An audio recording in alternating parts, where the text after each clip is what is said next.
I had been making my way through a forest searching for something.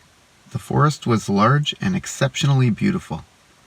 In my quest, I found myself in a number of situations in which I felt totally lost and bewildered, unable to decide how to proceed. Incredibly, at each of these moments, a person would appear out of nowhere, as though by design, to clarify where I needed to go next. I never became aware of the object of my search, but the dream had left me feeling incredibly upbeat and confident. I sat up and noticed a beam of sunlight coming through the window across the room. It sparkled with suspended dust particles. I walked over and pulled back the curtains. The day was radiant. Blue sky, bright sunshine, a stiff breeze rocked the trees. The lake would be rippled and glistening this time of day, and the wind chilly against the swimmer's wet skin. I walked outside and dove in. I surfaced and swam to the middle of the lake, turning on my back to look at the familiar mountains. The lake rested in a deep valley where 3 mountain ridges converged, a perfect lake site discovered by my grandfather in his youth.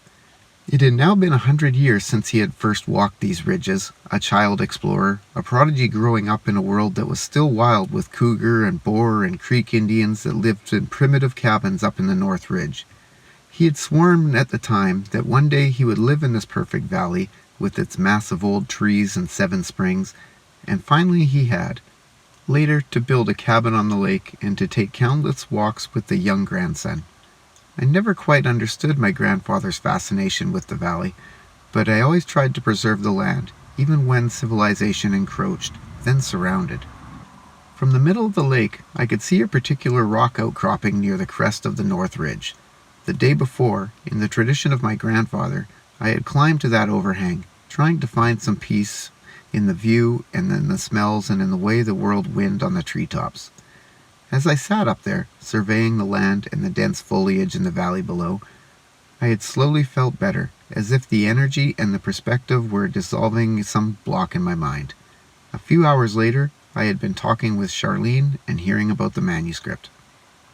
I swam back and pulled myself up to the wooden pier in front of the cabin. I knew all this was too much to believe. I mean, here I was hiding out in these hills, feeling totally disenchanted with my life, when out of the blue, Charlene shows up and explains the cause of my restlessness, quoting some old manuscript that promises the secret of human existence. Yet, I also knew Charlene's arrival was exactly the sort of coincidence of which the manuscript spoke, one that seemed too unlikely to be mere chance event. Could this ancient document be correct? Have we been slowly building, in spite of our denial and cynicism, a critical mass of people conscious of these coincidences? Were humans now in a position to understand this phenomenon, and thus, finally, to understand the purpose behind life itself? What, I wondered, would this new understanding be? Would the remaining insights in the manuscript tell us, as the priest had said? I faced a decision. Because of the manuscript, I felt a new direction open in my life. A new point of interest. The question was what to do now. I could remain here, or I could find a way to explore further. The issue of danger entered my mind. Who had stolen Charlene's briefcase? Was it someone working to suppress the manuscript?